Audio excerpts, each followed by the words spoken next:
Welcome to the Butter Notes podcast with three guys who have no business listening to music, much less talking about it. All right, welcome back to another Raw Beef. This is Raw Beef number 10. This is your co-host Jim. I'm here with Jake and Tone. This is a big Raw Beef for us here, boys. Celebration, bitch. It's a celebration, bitches. And on that note, why don't we just dive right into number one here? We got Street Songs by Rick James from 1981. This is my pick. I'm surprised that neither of you guys had heard this. I'm I surprised heard as Super well. Freak, obviously. Yeah. Yeah, everyone's heard Super Freak. Most people have heard Give It To Me Give Baby It To Me also. Baby's great too, yeah. But I'm surprised you hadn't heard the whole thing. It's such a fucking classic. It's on Fox, man. It slaps. It slaps. I really enjoy it. Yeah, I mean, like, it's just dirty, groovy shit for, I don't know, 30 minutes? It's not a very long album, but every song is a fucking banger. If it's an album really that involves is. men in leather, then Jim is really into it. That's true. exactly right. It's a good observation. And they seem to all have been released sometime between 1980 and 1989. Yeah. Let's just take a moment here to admire this stud on the album cover with those braids, man. Look at this guy. So Look at his red hooker boots. So yeah, say what you want. Say what you want about Rick James and all his like faults and misadventures and whatever. Like they're well documented. But this is a cool motherfucker. I don't care what anybody says. This dude is cool as fuck. This is like As cool Prince, as they come. Like Prince is dirty. Like early Prince is fucking dirty, but this is way dirtier. Like this is like, Yep. like if you listen if you Prince listen to is like more Dirty highbrow. Mind, if you listen to like Dirty Mind, like that shit's dirty. But this might be even dirtier. Like funk from the early '80s is just filth, and I love it. There's an artsiness to Prince that is not on Street Songs. And that's not at all to give any shit to Street Songs. Well, that caused some problems for Rick James, right? Like they wouldn't put his stuff on MTV because it was so raunchy, and he was not happy about it, and blamed even Prince and Michael Jackson. I think partially. That's interesting. I didn't know that. Yeah. What I love about Street Songs is that I'm pretty sure Rick James gets laid in every song. Like, even in Ghetto Life, like the whole second verse is about him fucking some chick with pigtails. Does he get laid in Mr. Policeman? I sure don't he does. remember. I can't remember. But probably. Yeah. Well, literally If he doesn't, it's happening in the background. the first bars of the album are him talking about like coming home wasted, and he can't get laid because he's coming home too fucked up. It's like literally the first bars of the whole record. I almost just spit my drink all over the place. And he's singing about that like over this just dirty bass riff, and you can't be still. I bought the LP for this for pretty cheap a couple days ago, and on the liner notes he says like this album, like be warned, this album may damage your feet. And it's true, dude. You can't be still with this shit on. Nah, yeah. It was a challenge to work while listening to Yeah, it. it's just so damn funky. I mean, for every moment. Even that ridiculous ballad with duet with Tina Marie is funky in certain moments. Yeah. I think this Did you guys watch that? Did you guys watch that video of the two of them yeah, performing that in 2004? It was sad. It's He- pretty brutal. He passed away not long after that, I think. Dude, 5 weeks after that was recorded, Yeah. he died, yeah. Yeah, the Chappelle Show bit came out in 2004. He had his big resurgence in 2004, and he died that same year. So the last year of his life was pretty eventful for him. Well, so let's talk about that. I think most people who know Rick James probably know him. At least know like whenever I read reviews of this album or anything, everyone always has to mention the Chappelle. It's such a pop culture thing at this point. Like that's how I know who Rick James is in the first place. That's just a classic comedy bit, and I think most of it's true. Like I think Rick James he quibbled with some of Charlie Murphy's storytelling, but I think it's mostly true. It's just that dude was crazy. I mean, he's in the interview. Like they interviewed him. The full interview. The uncut interview is on YouTube. Yeah, watch that. And it's Neil Brennan who's interviewing him through the whole thing. and you can you can hear all the questions he's asking him, and he's just like, yeah, pretty much. That's what happened. I never do things just to do them for no reason. But anyway, I slapped him in the face. And it was the wrong ring. I think that was one of the quibbles. Yeah. He had the Unity stamped ring the wrong ring into Charlie Murphy's forehead. Charlie Murphy. Who was it? Who was it that described Rick James as a habitual line stepper? Because I know that was that's Charlie Murphy. Charlie Murphy. It was Charlie Murphy. Okay. Yeah. Eddie Murphy's brother. Yeah, Charlie Murphy. Yeah. They were buddies for years, right? Yeah, man. They used to go out and party in Hollywood. Yep. I think it's kind of unfortunate though that people only know Rick James in this day and age from Chappelle, because he was like a pretty great musician. Like these songs, like he's playing pretty much everything on here. He's a multi-instrumentalist, and like he's a good musician and a good singer and songwriter. Like this album Great is really singer. good. Like it's kind of stupid and silly, but it's like party music, but it's really good. Like it's like I'm really impressed with the playing, especially the bass playing, obviously because it's funk music. I sort of wish that he had kind of more respect in popular culture now than he has. He's like just been a meme basically since that Chappelle bit.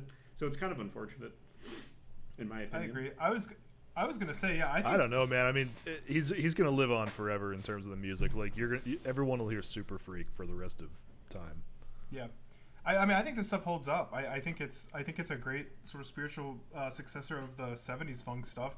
I've been listening to George Clinton stuff all day in preparation for this, just like to see the evolution of like funk music. This has an obvious like '80s sort of like single dominated template to it, but I mean, this dude could absolutely write a single, and I think it holds up even to Prince and Michael Jackson. I like it that much. I think it's right on par with that stuff. I like it. I was thinking about this earlier today. I like this better than Michael Jackson, for sure. It depends on the album, but I think it's like right imagine if Quincy Jones had produced this and it had the same crisp, pristine production quality. I don't know. I like the contents of the songs and the composition better on this than I do anything from Michael Jackson. That's tough. I mean, Thriller's like there's this sheen on Michael Jackson that just makes it like inhuman almost. Yeah, it's just how good he was. I like that. I like the. I don't know. I like the rawness of Rick James. I agree. Like I would put this either maybe slightly above or on par with Michael Jackson. I think Prince is on another level in this whole genre. I would not put this on that. I think Prince is pretty far above this, but that's like an impossible bar to reach in this genre, in my opinion, and in a lot of people's opinion. So I wouldn't go that far as saying I like this as much as Prince, but I really like this. I probably prefer Purple Rain, for example, to this, but I mean, I don't think it's that far. I don't think it's that far off, and it's just as an individual talent, I think he's in the same sort of stratosphere as those two. Well, they're doing different things. I mean, Prince is so much more of an artist. An artiste. That might be the wrong way to put it. Yeah, an artiste. Like Rick James is writing songs. Yeah. He's writing Michael songs. Jackson was a phenomenon, so it's like, yeah.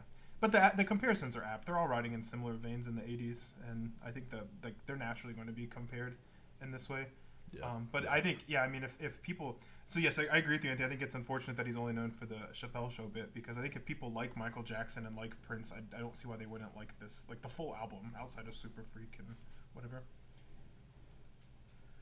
Yeah, and I mean, I can kind of understand why he fell out of mainstream acceptance, because like he was doing some bad shit towards the late '80s, like fucking tortured a girl, kidnapping.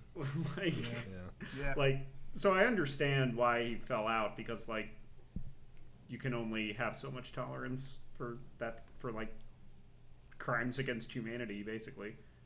So I get that, but the music stands alone and is really good. So. I hope that more and more people approach it just on its own level and not just as a meme, because it is good music, I think. Yeah. Just the sort of myth of this guy, though, is hilarious, though. So also appreciate him for the meme, too. This guy. It's a great meme, too. Legendary. Just look at this cover. Yeah, God, look at it. It's so beautiful. He's got a Chris Squires style Rickenbacker there. Oh, yeah. It's a beautiful bass guitar. Oh, the Rickenbacker bass, man. It's a classic. Those fucking Total boots, classic. dude. Those boots, I think, are even more beautiful than the bass guitar. I wonder how much those cost. How much do you think those boots cost? Is he selling the album or is he selling himself? Yes. Like, the boots make it hard to tell. Yeah. And the font of his name is almost metal. Like, has blood on it. It looks very Van Halen. Yeah, the font of the name is not good. They should have just left that off and kept Street Songs in the bottom right. In the back cover, he's like him and like this. Him and the woman in the background are like getting arrested, and he's like striking this pose where his like legs are like spread really far apart. He's showing off the boots while he's like getting cuffed. When Mr. Policeman cuffs him. Exactly. Fucking classic 80s gatefold. Classic 80s sleeve in general with the cover and back cover. Every song on here is really good too. That's what I mean. Yeah, it's good. Like it's not just a compilation of 2 or 3 hits. Like it's actually all really good. The dude can write a song, man. That's what I'm saying. Yeah. He's a talent, man. I think "Give It to Me, Baby" is my favorite, just because it's just too much of a banger. Like that horn riff, when that horn riff comes in. Oh, like it's nasty. You got to get the feet going. Like, and I've been whistling that line for 2 days. I had it stuck in my head for a long time too. Yeah. Yeah. Yeah, like what a fucking banger. Like I would "Give It to Me, Baby" specifically. I would probably put like, if I were to make like a top 10 like funk singles of the 80s, it would probably even crack the top 5, honestly. That shit slaps. Yeah, it made my my wedding intermission playlist. I had that on there. I had Eddie Murphy, "Party All the Time," which was produced by Rick James. That's a great song. Not even Rick James could make Eddie Murphy a good musician. Yeah. You guys have heard the I know Anthony has. We saw it live in Richmond. Jacob, you've heard Thank You Scientist do "Party All the Time," right? Oh yeah. That's such a maybe it's not a strange cover. When I first heard it, I was like, where did this come from? But like it's a meme cover that they progified. Yeah. I think it works really well. It makes sense, actually. I liked it. Yeah. Yeah, they did a meme cover of "Party All the Time" when I saw them with James, and then I saw them one other time after that, and they did a meme cover of the Golden Girls theme song, which was fucking awesome. I bet it was good. Thank You Scientists. Speaking about funk, Thank You Scientists are one of my favorite modern progressive rock bands because they get funky. They're like one of the only progressive rock bands that get funky. They're all jazz kids, man. That's why. Are they? Yeah, I love those. Bunch of Jersey jazz kids. They're a bunch of Jersey college jazz kids. Not all of them though. Maybe I don't know about all of them, but definitely Tom. No, I'm just alluding and to the horn when section. I messaged or I said something to him on Facebook one time and they responded. Somebody was like, "Oh, you guys are great." Like, I don't remember what it was. So like, "Oh, you guys are great." Like, coming from the academies or something. And then I was like in the thread, and Thank You Scientists responded like, "We didn't all go to school for music" or something like that. I'm pretty sure your wife commented in that thread, James. I'm pretty sure. Oh yeah. Yeah. Nice. So starting flame wars in the Thank You Scientists Facebook page. So I didn't start any flame wars. Some other guy did. So Rick James is cool and we're not cool. Is the point? Well, that's obvious. Yeah. Yeah. Yeah. I mean, we're sitting here talking about Rick James. Cue Jake's pasta. Yes. All right, fuckers, make your jokes. Okay, fuckers, make your jokes. The one I sent today, I was laughing about like all fucking day. I love that shit so much. Thank you so much for that pasta, Jake. I love that shit so much. We need to go spam that on Twitter. There was nothing happening at work that day. We need to spam the Saint Anger one on like every single song from Saint Anger on YouTube.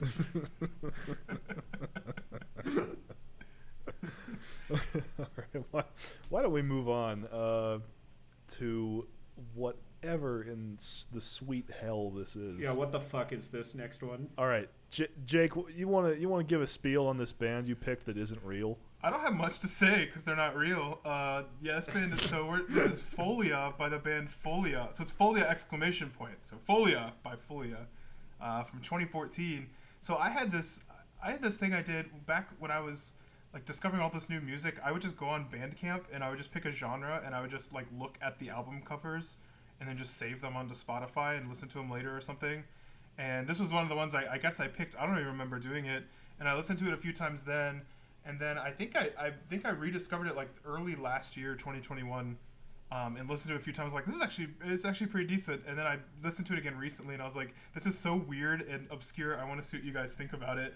And so yeah, here we are. It's this band from Belgium, and it is really hard to find any information about them whatsoever. I think on Rate Your Music, before you guys rated it, there were like 3 ratings for this album, and I think I was one of them. So yeah, I don't know what else to say. They have this like barely updated YouTube page, and they're ghosts otherwise. I can't find anything else about them. So yeah, to be honest, it doesn't sound like you dug hard enough to find them in the first place. I would have expected that you would have had to have done a lot more mining to find this band. This isn't on Bandcamp anymore. It's not on Bandcamp anymore. That's what makes me wonder if I mean, I know that's what I was doing. That's why I'm inferring that's where I found this. It's been in my Spotify library as long as I can remember, like as long as I've had the app, you know. I'm starting to think that Jake is in Follia, and this is some weird plug publicity stunt. Yeah, on our low rent podcast that no one's listening to. Yeah, that's a great. Well, now our thousands and thousands of fans are gonna go listen to Follia. It's my plan all along. So my first question about this album is how many languages is it in, and what's the main language that it's in? So they're Belgian, so probably French. Well, I think they're Flemish, so it would be Dutch. I think they might be. I don't know. They might be on the French side of Belgium, but I think they're Flemish, because if you read their comments and like those really like few YouTube videos they have, it seems like a lot of it's in Dutch. But I mean, I can't confirm that. That's just like I don't know. That's just my guess. But it's either Dutch or French. It's one of the two. And then there's obviously English on it. There's Spanish. Yeah. Some of it is definitely in French. Some of it is definitely in Spanish, and a little bit of it is in English. So there's French and English and Spanish. There's other languages too, though. Like, I don't know if it's Portuguese. I don't know if it's like Basque. I don't know if it's Dutch. It didn't sound Germanic. Like the languages that I couldn't figure out didn't sound Germanic, so I don't think it's Dutch. Like, what even is this album? That rap track was in French, I'm pretty sure. That was French, definitely. Yeah. Well, then they just do random like nonsensical stuff too, like that Dabba Dabba song. But all of the spoken word parts are in English. He was just saying the words over and over, like all those. He's just listing those words. But yeah, I mean, I really don't know how to classify this or categorize. I mean, I would say prog folk, but it kind of touches on a lot of genres. So there's hip hop, there's ska, there's, I don't know that part, the song with like T2 with the fiddle, you know what I'm talking about? It has that kind of Middle Eastern folk sound to it. Like so there's also some klezmer adjacent, like maybe Eastern European, like klezmer or polka going on too. Yep. Just like sort of pan-European folk is like the main genre of this. I would call it like progressive folk or experimental folk, avant folk would be the genre. Like European folk is really at the core of most of the album, I think. Yeah. And I was torn about this. Did Rate Your Music assign a genre to this? No, not enough people. No one's voted on a genre for it because no one's heard it. I mean, yeah, I don't know what to say. This album's so incredibly obscure, and I was torn about it because the production is really good for how like obscure this is. Like, it sounds really good. Like the production value is really good. Yeah, like it's a professional album. It's not like a bedroom project. Like it's right. Professionally recorded, obviously. And I think I was overrating it a bit based on that fact. I was just thinking like, how this sounds so professional, how obscure it was, and I was like in between, like, is this an 8? And I was like, I went back and listened to it. And I was like, I was humming some of the tracks. Like, I got some of these tracks stuck in my head, so I know it's stuck with me. Yeah, but at the same time, I don't like. I don't know, it's so weird and out there that I was like between a 3.5 and like a 7 and 8 basically out of 10 for this album, and I kind of rounded it down also because like it was skewing our records. Like this was going to be one of the highest rated records of ours if we if I give it anything higher, so I kind of just gave it the benefit of the doubt and went down. Yeah, Real quick, what happens to the rating if I rank this a 1? Tanks it. Oh, it didn't do that much. When I had it, if I rated it a 5, it would go to 4.16, and if I rated it a 0.5, it would go to like 2.75 or something like that. So it's pretty, yeah. I did think that this was an album that I thought was more interesting than it was good. Like it's like it I think it's pretty good. Like I don't think it's a bad album. I enjoyed it, but it was mainly like the context or lack of context was like what was making me most interested in it, as opposed to the actual music. Yeah, like where the fuck did this come from? A nice little no. And it's also one from 2014, which feeds to the hypothesis that was a really weird, great year in music, I guess. I don't know. 2014 was an amazing year for music. Yeah.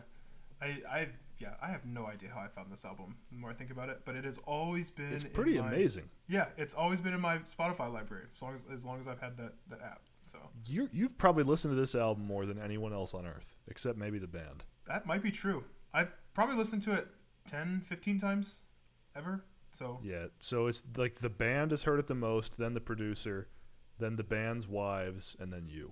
Yeah, I like that. Yeah, I'm into that. Probably the same with Pedal Point too.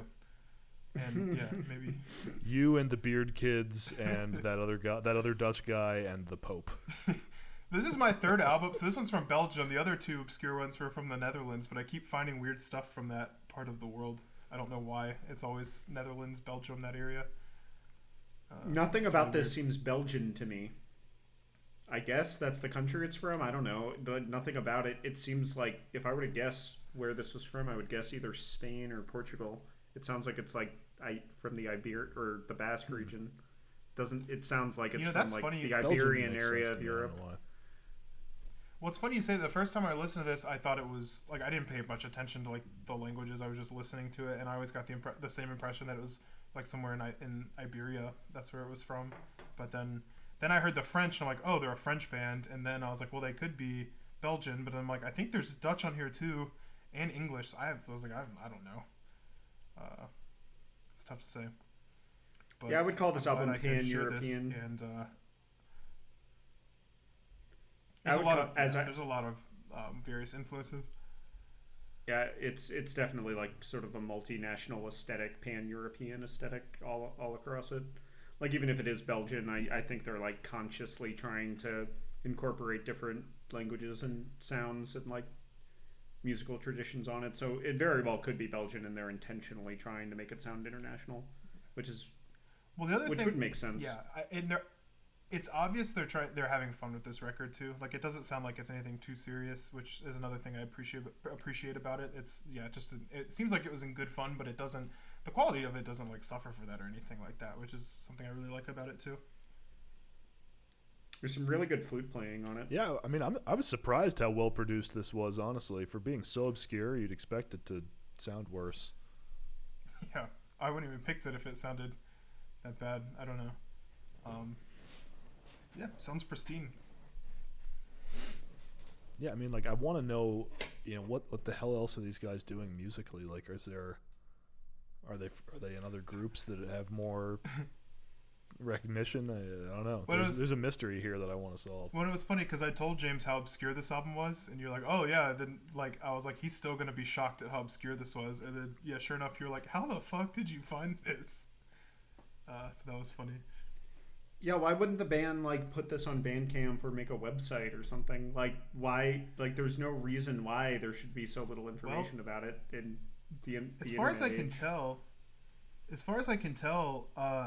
It seems like from that YouTube video I shared yesterday to you guys, there was a reunion, so they may have broken up, maybe shortly after its release or something like that. I mean, they have videos of them doing live shows, so and it seems like decently sized outdoor venues. Like there were a lot of people there. It seemed. Maybe this is popular in like underground folk circles in Belgium or something. Like, I don't know. But based on, if you look at their YouTube channel, they did like that. There's like 3 guys and they were doing vocal harmonies, and they're like, this is the reunion in 2019 or something like that. So they may, I think, from what I could tell, they broke up or something like that and maybe got back together. Maybe expect a new album in 2022. Yeah, maybe we'll get a follow-up, Follia 2. I hope so. Who knows? Like, I mean, I'm glad that, I mean, this is never going to be like heavily in my rotation or anything, but it's cool to have a weird oddity like this in my digital music library, and I'll probably revisit it every once in a while. And I'm glad that Jacob made me listen to it, because I never would have found it otherwise. Maybe it'll just hit you one day and you'll be like, this is a 5 out of 5. Like, just maybe didn't understand it before. Yeah. I don't know. I wonder what the lyrical content is like. If I could find lyrics for it, I would love to translate it, but I'm not going to try to figure out what they're saying because I don't speak most of the languages that they're singing. You'd have to transcribe it and then translate it. That'd be fucking hard. Yeah, I don't think I can do that. My guess is that it's mostly probably pretty absurdist based on the English parts.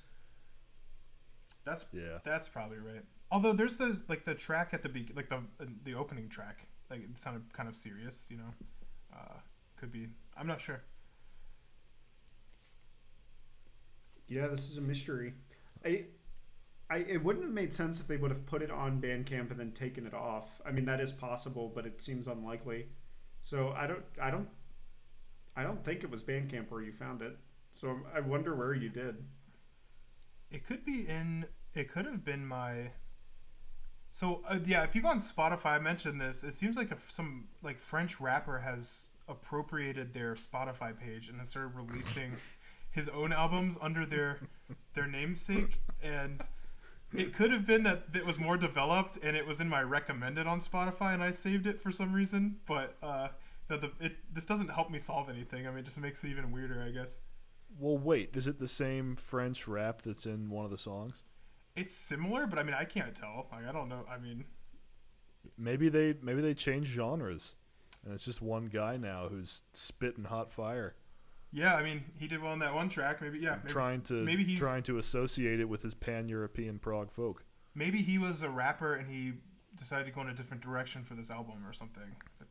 This is a collab. Yeah, that's possible. It's interesting. Really interesting strange. Theory. Yeah, I don't know. Yeah, like we could come up with Tom all looks kinds. skeptical. We could come up. No, like it's perfectly possible. When I searched this on Apple Music, I bought it on Apple Music, formerly iTunes. I'm trying not to call it iTunes anymore because it makes me sound like a massive boomer. But when I searched it to buy it on there, like there were definitely other artists called Follia.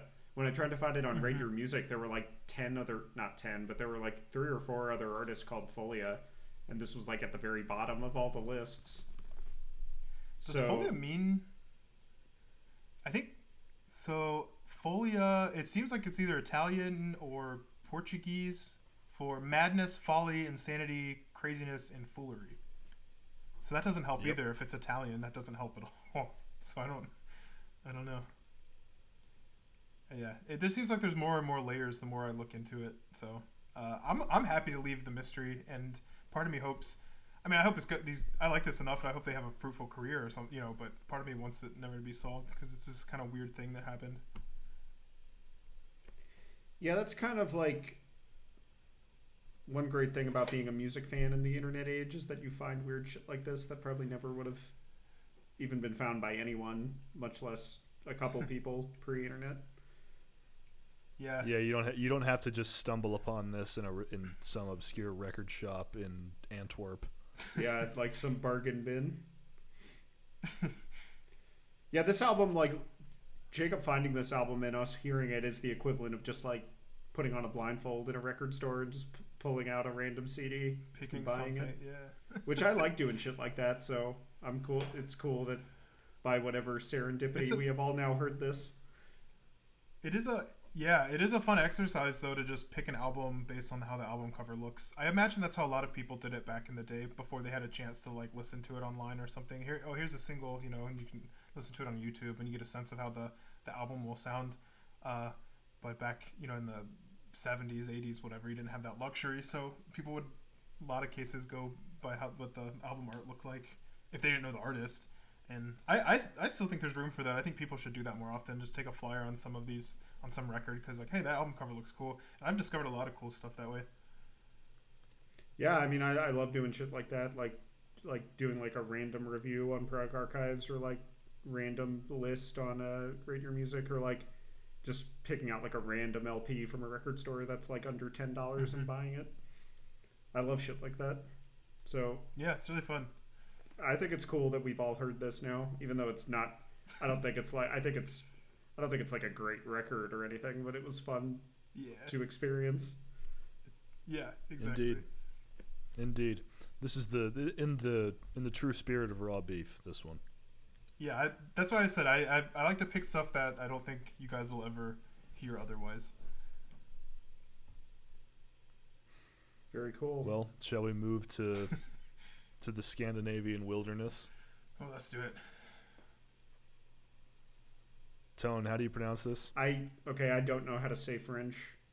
I don't know how to say German either, but I could hack it better than French. According to Jacob, his guess was Paysage d'hiver, French for landscape of winter. That sounds right to me. This is a long-running one-man black metal and ambient project that goes back to the 90s. This is one guy? Yeah, it's one man. Yeah, thing. Winter. No shit. Tobias Merkel. I did not know this. That's terribly impressive. Yeah, this is a lot of people describe Paysage d'hiver as like the only band that is like doing ambient atmospheric black metal like at the level that Bursum did on the classic albums, and you could even argue that it might even surpass that, because this is like his like eighth or ninth album, so he was like pretty seasoned at this for decades before this came out. This was like kind of a comeback for him, because his most recent album before this was 2013, and then this came out in 2020, and it shows, because this has every sign of like a magnum opus. This album, it's 2 hours, and despite the fact that it's so extremely raw and muddy intentionally, it's very, very refined and careful music, despite the fact that it's so like lo-fi and fuzzy. And music like this, like when done well, is just like unbelievably textured, despite the fact that it might sound just like a cloud of noise at first. And this is that. Like, this is an album that like I've probably heard it all the way through 3 times. I've revisited several of the tracks more than once, but I've like actually listened through the whole album probably 3 times. And like, it's an album that's gonna like be almost inexhaustible for me in the years coming forward, just like discovering all the different layers and little nuggets that you can find on this thing, considering how impenetrable and long it is. This is a difficult album. Yes, I've listened to it 3 times as well. The past 4 days or so, I've spun it 3 times, and yeah, it was a challenge all 3 times. It was just hard to find a period of 2 hours uninterrupted where I could just sit down and, because I'm very new to black metal. I don't listen to a lot of black metal. It's obviously great stuff, but there's just I need some help with it. There's just some questions I have about black metal and the sort of decisions they make in production and style that I'm not sure of yet. But I like you said, I know the lo-fi like highly compressed sound is done intentionally, and I think the idea there is to create a certain kind of like smothering almost atmosphere to it, and it does give this sort of dreadful like cold feeling when I listen to it, which of course is implied in all the song titles and in the album art. But yeah, sometimes I'm not sure. Like, I've listened to black metal that's very well produced, and I tend to prefer that. But of course, I'm coming from other like symphonic death metal stuff that I like, and so I'm bringing that with it, and so that makes it made it even more challenging for me to listen to this, and just like I don't know. I'd heard the story. I think Varg Vikernes said that he was like recording an album, and he asked the studio for like the worst microphone they had, and then he said that it wasn't bad enough, so he just used a set of headphones or something like that. He used a helicopter and he used a helicopter headset. like what you would put on in a helicopter to like amplify your voice to like the other people in the helicopter. That's what he used to record the vocals on Philosophim. Yeah, so that's something that's really, like, I think really maybe unique to this kind of metal. Like, the production is not, I mean, I see it on some like the early like death metal stuff. Like it's kind of, I don't want to call this low rent because it's intentionally done, but it's also kind of intentionally done in like traditional death metal too. But yeah, that's just everything that takes me aback, because I normally think that, you know, bands are trying to make the end product sound as clear and crystal as possible, but not in this case, and they don't want it to. This is not a beginner's black metal album. I picked it mainly because I wanted Jim to hear it. Jacob had to listen to it like as a result.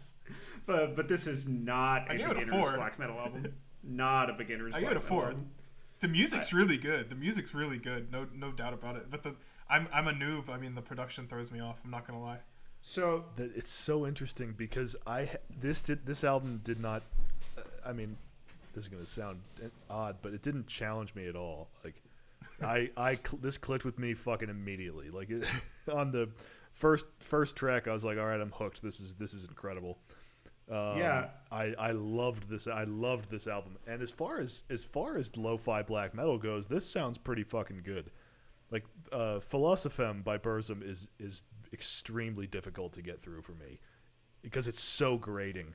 Like, it hurts my fucking ears to listen to that album. What's that Over album? I didn't have that experience at all with this. I thought this was pretty easy on the ears, for this kind of cold, dark black metal. I don't know what that says about the black hole that is my psyche. No, I loved this immediately. I have several things to say in response to that. I also loved it immediately. When I say it's difficult, I mean it's difficult in the sense that it takes a lot of time and attention to appreciate everything about it.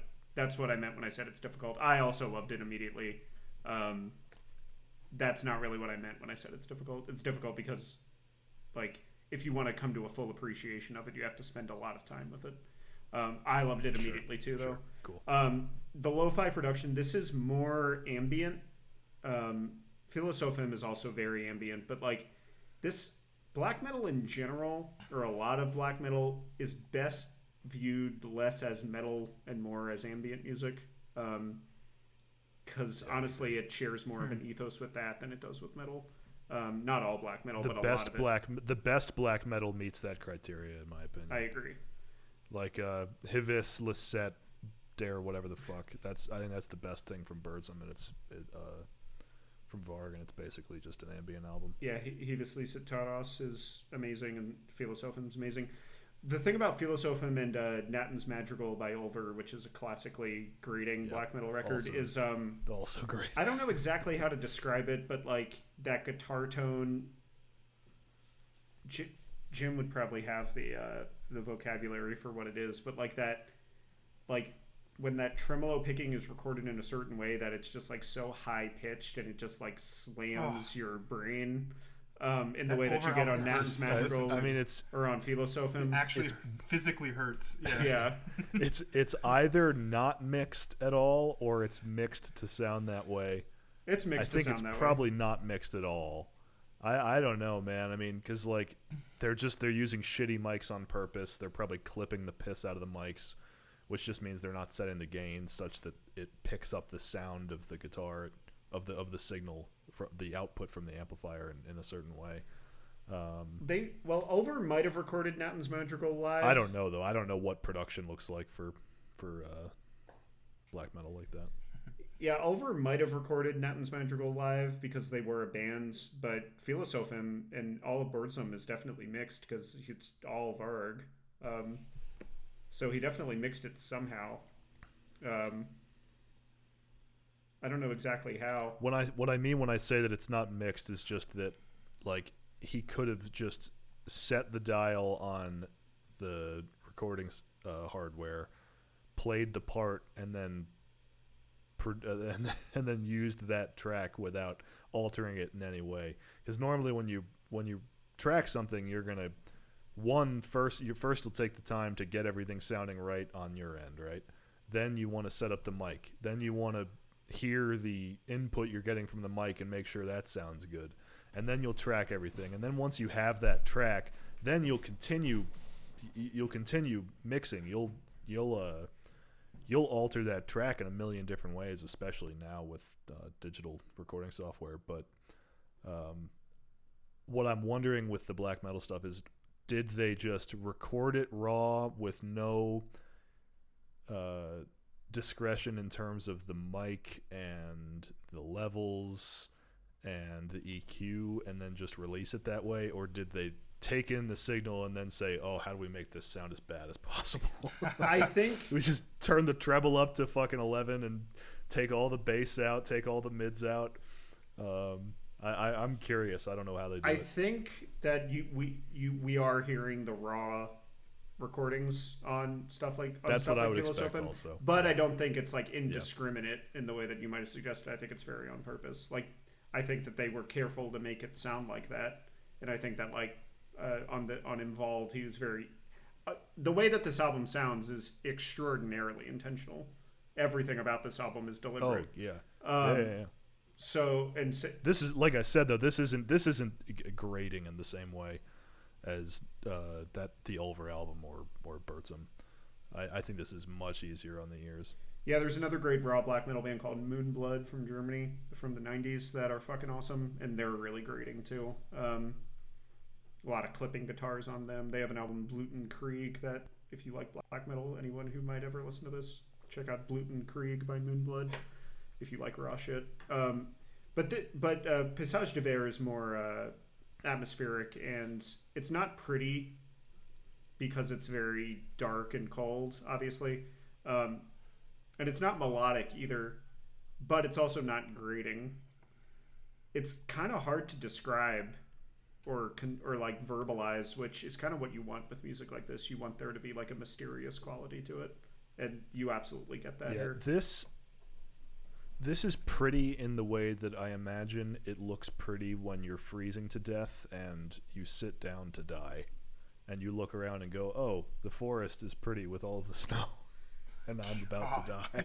Yeah, and that's an incredible feeling to try to capture. And like this album and the entire catalog of Paysage de Verre captures that really well. There's a lot of continuity across their albums, like that Winter Wind sample that the album opens and closes with and shows up a lot throughout the album.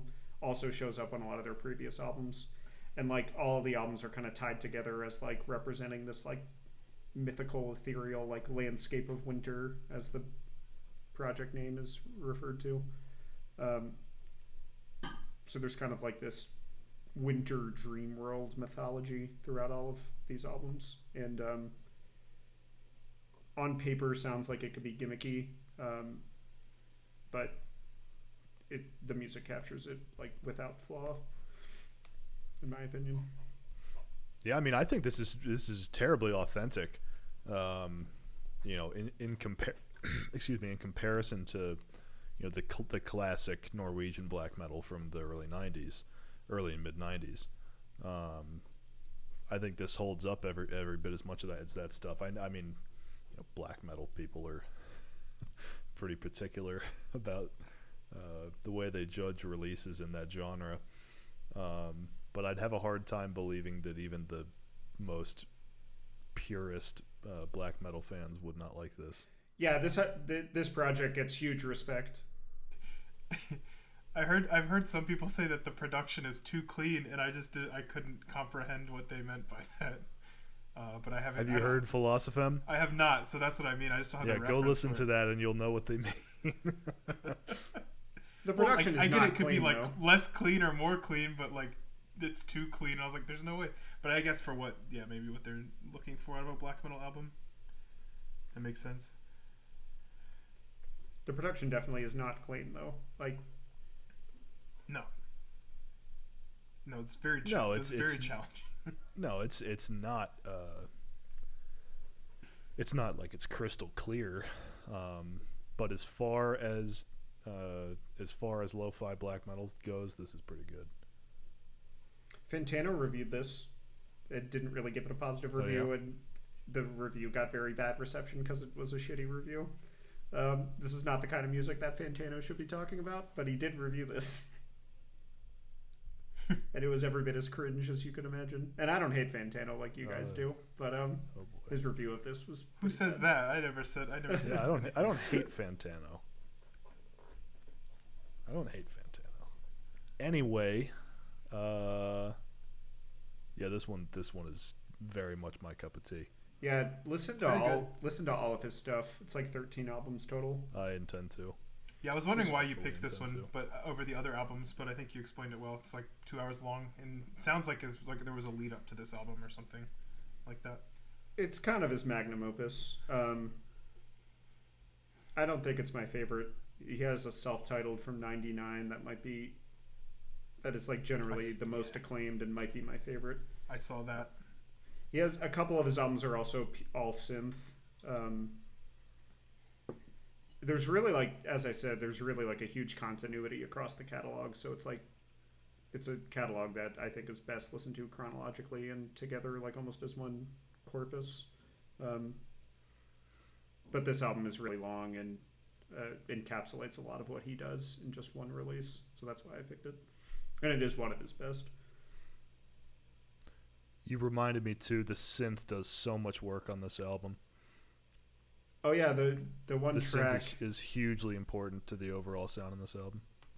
Yeah, most of the long tracks, probably 2/3 of the songs are over 10 minutes long, and most of the longer tracks are built around a repeating synth line, and the way that it builds and sort of fades in and out of being on the forefront or in the background, everything that makes good ambient music is happening on here. Long changes in texture, things change but gradually. You can be at one place in the piece, and then 5 minutes later you're somewhere else, but you're not sure how you got there.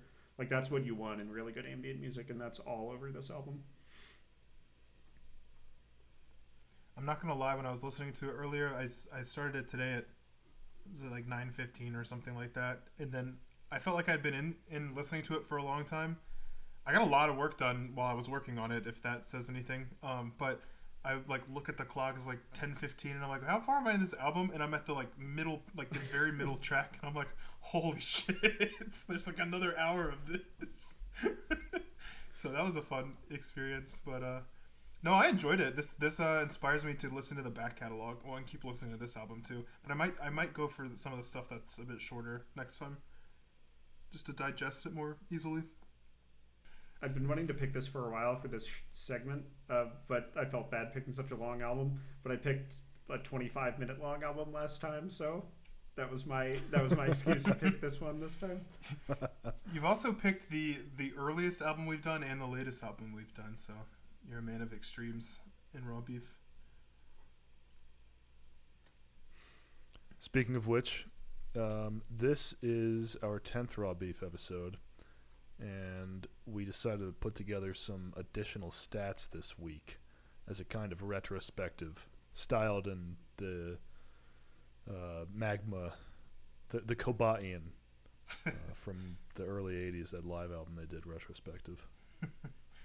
Well, let's rank these first, and then we get into our stats and stuff. So, yes, true. I'll go first since I suggested it. And I'll go 3-1. 3 is Follia, 2 is Wald, and number 1 is Street Songs by far. I love Street Songs. Okay, 3-1 for me is Follia, Street Songs, and Wald. Yeah, same. 3-1, Follia, Street Songs, Wald. I love Street Songs, and the ways in which I love Street Songs are astronomically different from the ways that I love Wald, so comparing them is kind of stupid. But if I had to rank them, that would be the ranking. I always just think of I always just say if I had to, I mean, it is difficult because they fill their own niche, but if I had to pick one to be in my rotation, if one had to, I don't know, if I had to drop one or something like that, how would I rank them that way? Not necessarily comparing the music to each other, something like that. And that's the nature of this segment, is that it's eclectic. But in particular, with this episode, it's 2 albums that I do love, but comparing them seems totally absurd. It's really, they're completely different. Yeah, they're not alike at all. Not at all. Not at all. All right, but yeah, with that, let's hop into some stats here, and then we have some retrospective rankings and discussions and such. So this is a quick one. I mean, the ratings haven't changed at all. Like, no movement. James is still at number 1 with a 3.67. Anthony, hot on his heels, at a 3.65, and I'm at a 3.53. There were some changes, like, to the rankings on the ratings on Rate Your Music, but it didn't do enough to change anything. So that's still holding firm. Geographically, yeah, U.S. is still by far and away the most with 12. The U.K. with 6, and the Netherlands with 2, and then everything else on our list has 1. But we did add Belgium, we think, and Switzerland this time. Could be, I don't know. It could be something else, but I think it's Belgium and then definitely Switzerland. Yeah, the highest and lowest rated. The highest rated albums are still the same. So this is, according to Rate Your Music, our 5 best albums we picked are Deceit, This Heat, Zen Arcade by Husker Du, Max and Match by Luna Odd Eye Circle, The Survivor's Suite by Keith Jarrett, and Codename Dustsucker by Bark Psychosis are the top 5. I don't have a single one in the top 5. Should be noted, and it should also be noted that I have 4 Obviously. out of the 4 lowest rated or 5 lowest rated albums. So Dona Nobis Pactum is still bringing up the rear, followed by Juicy Fruit and The Flesh Prevails. And then The Way Is Red and Follia are tied at 4. So both with a 3.42. So I have 4 out of those bottom 5. And I'm pretty proud about that, honestly. Follia should probably be kind of excluded from the rating rankings because it has no ratings. Yeah. Well, I mean, Pedal Point, too, they only has 15. I mean, that's not that much of a difference. No, yeah, it's not that much. Honestly. I'm looking up The Way Is Red right now, too. I'm curious how many ratings that has. It's under 100, I think. I think it's like 100 or something. I would think more. Yeah. I would think more, yeah. That one's settled in a bit. I don't know why. I'd figure that'd be more popular. I bet Dona Nobis Pactum would settle in around a 3.4, somewhere around there. I think if more people voted on it. That would be my guess, though. That's probably true. The Way Is Red has 91 ratings. Yeah. So it could go either way if more people knew about it. Probably would go up. Year-wise... I actually love that album.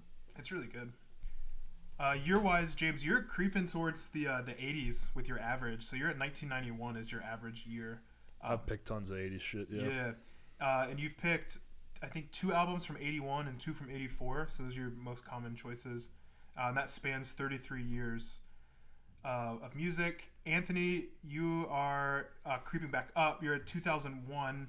These last 2 albums you picked were pretty recent, so that's moved you in that direction. You've also picked, I think, 2 from 2014, and then your range is 43, so 43 years of music. And then I'm at 2003, so I have the most recent taste with 2 from 2014, and I have a range of 35. And then the total is 1998. That's where we average out. And the most common year picked is 2014 with 5 albums, and then 1981 has 4 albums. I think third is 1984 with 3 albums. So those must have been good years in music. And so then I also thought it would be fun. So with the reason I want to do these rankings before this, so just like going back through all our rankings and stuff, what I've done is I've like recorded how we ranked each album at each episode.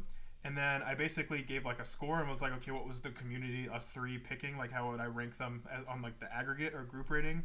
And then I assigned how many first place albums we all have. And then I also took into account how many times we've rated like our own albums first or rated anyone else's albums first. So just as a roundup here, James, community ranking, you have 2 first place albums, 2 second place albums, and 6 third place albums, which is the most for third place. So not surprising. 60% of the time you're in last place.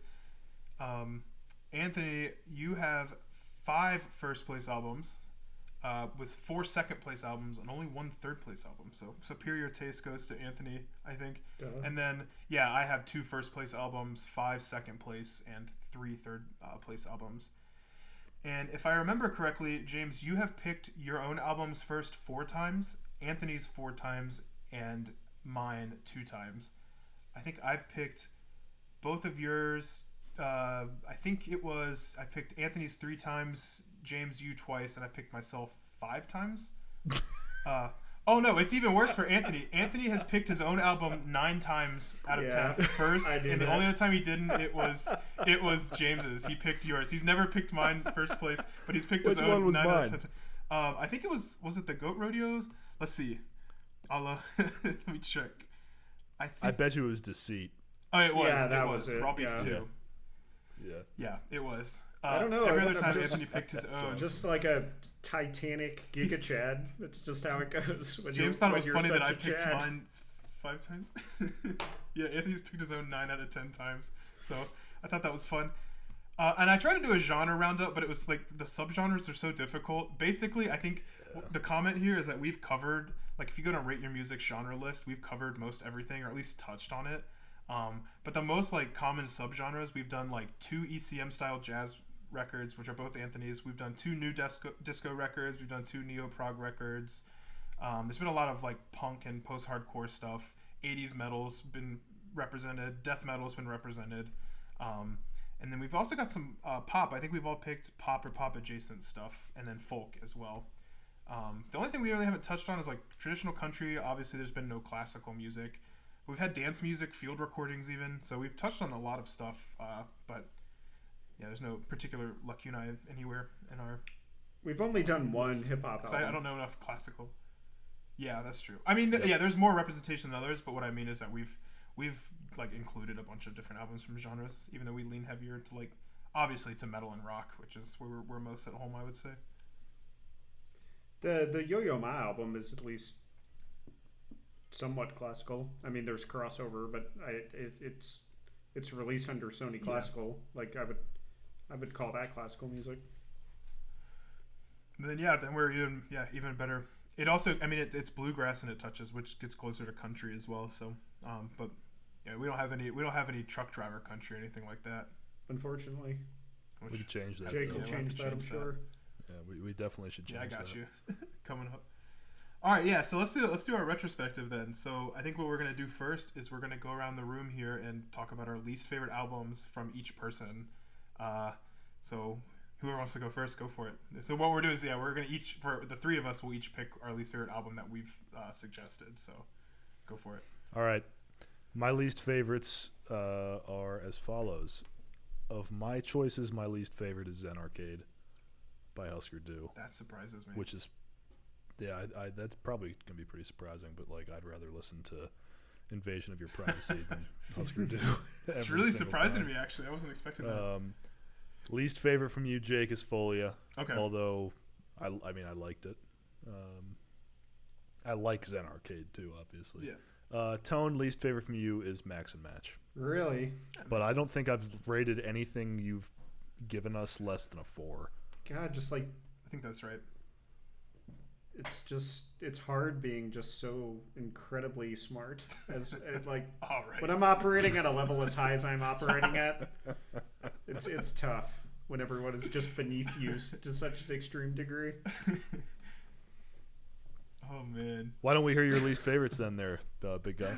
My least favorites. All right, my least favorite from Jim is Invasion of Your Privacy. I hate to say it.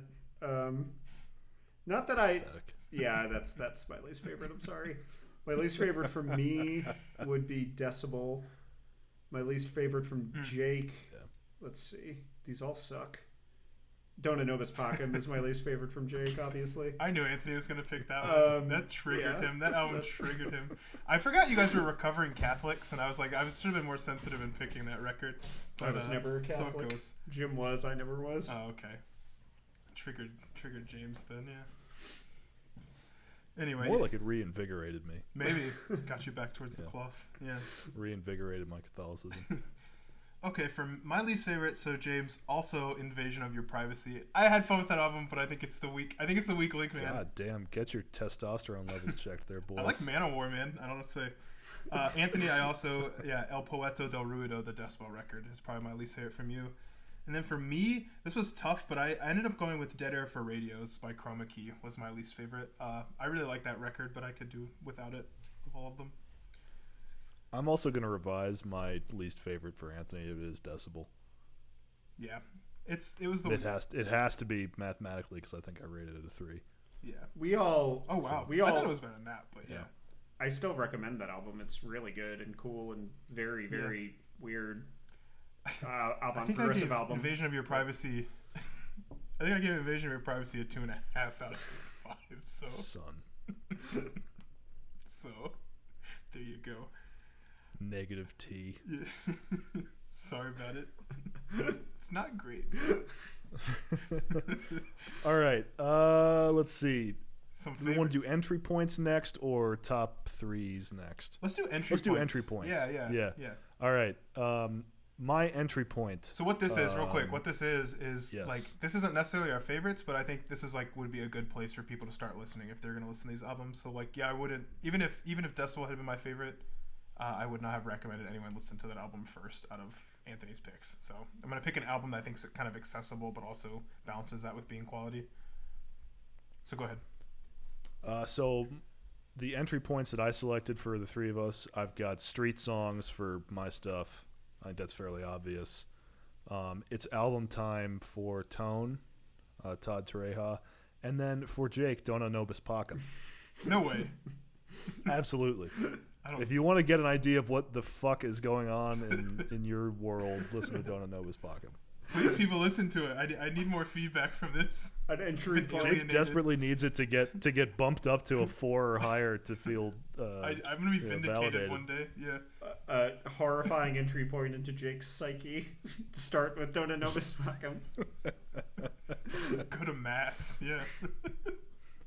All right, Tone. Entry points. Entry points. I would enter Jim with Manowar. I would Sick. enter myself with It's Album Time by Todd Terreja. And I would enter Jake with Crack and Smack, their album Juicy Fruit. Yeah. Yep. Solid picks. Makes sense. Yeah, more of the same for me. For James, interestingly, that's what surprised me is I would have picked Zen Arcade for you. I think a lot of people like that kind of punk stuff, and I think it's really influential. Yeah. It is a little overlong for that kind of genre maybe for people, but I do think that's a good place for people to start. It's not my favorite of the one you picked, but I think that is a good entry point. Anthony, I would say Max and Match because it's just good, really well produced pop music. True. I think it's a good one. And then for me, I also picked Juicy Fruit by Crack and Smack. I think it's a good entry point. Or Dona Nobis Pacem, you can listen to that. Dona Nobis Pacem. I love that album. I don't know what you guys are on. All right, so this next bit we're gonna do a top 3 from each person, and then a top 3 overall. Yep. I'll start out here. I'm just gonna do all 4 of those, so I'll do a top 3 for each of us, and then my top 3 Sounds overall. Good. Of mine, from 3, 2, 1. The Way is Read by the Staves, This Heat, and Goat Rodeo at number 1. For Jake, number 3, Communion by Septic Flesh, number 2, Immunity, and number 1 was Easy, Million Town by Frost, which I can't believe I hadn't heard. Tone. This one's interesting because I rated so much of your shit a 5 out of 5. I think I gave the most 5 out of 5s for your stuff. 3, 2, 1, Wald, 2, Labyrinth Constellation by Artificial Brain, and 1, As Falls Wichita. Nice. Oh, Keith Jarrett didn't crack top 3. It was really close. I mean, that would be number 4. Then my top 3 overall. Not including your own albums, right? I mean, I don't see why not. All right, do it. Yeah, that's but fine. I happen not to. 3, 2, 1, Labyrinth Constellation, As Falls Wichita, and Million Town. Nice. Yeah. Nice. There, you go ahead, Jake. All right. So I'll start with myself. My third favorite is Contact by 7 for 4. Then Immunity by John Hopkins, and then Million Town is probably my favorite from my own. From James, my third favorite is Street Songs, Rick James. Nice. Second, I would go with Dr. Octagonacologist, would be my second favorite. And then my favorite is the Goat Rodeo Sessions, for sure. Nice. Good stuff. And then for Anthony, I would go with It's Album Time at number 3. Number 2, I'll go with The Survivor's Suite. And number 1, As Falls Wichita. So Falls Wichita Falls. I got it right that time. And then I thought I was on the impression we were picking our own for overall, but I don't think I'm gonna change it anyway. I would probably go with As Wichita Falls at number 1 would be my favorite. Then The Survivor's Suite, and then probably the Goat Rodeo Sessions with Million Town hot on the trails. Those would be my top 3 that we've picked. So the 3 kind of like art music ones, the jazz and classical ones were your top 3. It makes sense. Yeah, that's interesting. Yeah, I like those a lot. But Million Town's also awesome. I love that album, so it's real close. All right, so my Tom. top 3 from Jim. Number 3 would be the Goat Rodeo Sessions. Number 2 would be the Cool Keith record, Dr. Octogynecologist. And number 1 would be Deceit by This Heat. For myself, number 3 favorite would be As Falls Wichita, So Falls Wichita Falls by Pat Metheny and Lyle Mays. Number 2 would be Megalizotachus, Megazaloritotac by After Crying. And number 1 would be The Survivor's Suite. Holy by shit, Keith you Jarrett. nailed that pronunciation. Sorry for cutting you off. That was really good. I was impressed. Yeah. What was You can't do 1? French, but you got Hungarian. I can pronounce foreign languages pretty well, honestly, but I can't fucking say French.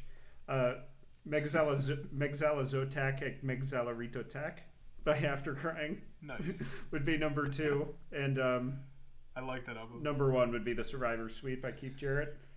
And for Jake, number 3 favorite would be Juicy Fruit by Crack and Smack. Number 2 favorite would be Million Town, and number 1 favorite would be Immunity by John Hopkins. You did it too. I did it too. And I really hate to do this because you bros picked a lot of good shit. So I'm not shitting on your albums, but my top 3 overall would be my top 3 for myself as well. I'm sorry. That fits with your that fits with what we went over earlier. 9 out of 10 times. Yeah, I mean, number 4 of my overall would probably be Goat Rodeo. If I could pick my own stuff. Say your top 3 overall again, Jim. 3, 2, 1, Labyrinth Constellation, As Falls Wichita, and Million Town. Yeah, Labyrinth Constellation is a fucking amazing death metal record. Yeah, that pushed all my buttons, man. It's really good. Yeah, I think I would probably put... Yeah, Million Town would go at like 4, and then... I feel bad about putting that album there because I've listened to that album for like so many times and absolutely love it. I burned that album out since you made me listen to it. Yeah, Holy maybe it's just shit, a recency I've listened bias. to that stuff so much. I love Million Ton. Like that's it's probably a favorite record of mine, like all time maybe. But and then I really like Immunity by John Hopkins. I've listened to that. I've burned that album a ton of times too. Such a good one. So that would round up my top 5 probably if I were to do that. All right, well that's Raw Beef, a retrospective. I'm sure there'll be many more to come. We'll probably come back. We'll probably do another retrospective, maybe at 25. That seems like a good number. Yeah. When we do that, that'll be what, 75 albums? That's a lot of albums. Yeah. Yeah. Well, mate, that's what makes it more fun. Interesting. Yeah. Holy shit. And stuff can change too, so we'll be listening to more. Indeed. Yep. Yeah, I mean, with 15 more Raw Beefs, all this stuff could get knocked out even. Yeah. So, Stay tuned. Did we say before we you. end it? Did we say our least favorite of all 30? Let's do that before we end it. Oh, just like number 1 least favorite of all 30. Yeah, I mean it's Invasion of Your Privacy for me. That's the one I would. Yeah, Follia for me. For me, I'm sorry, but it's Dona Nobis Pacem.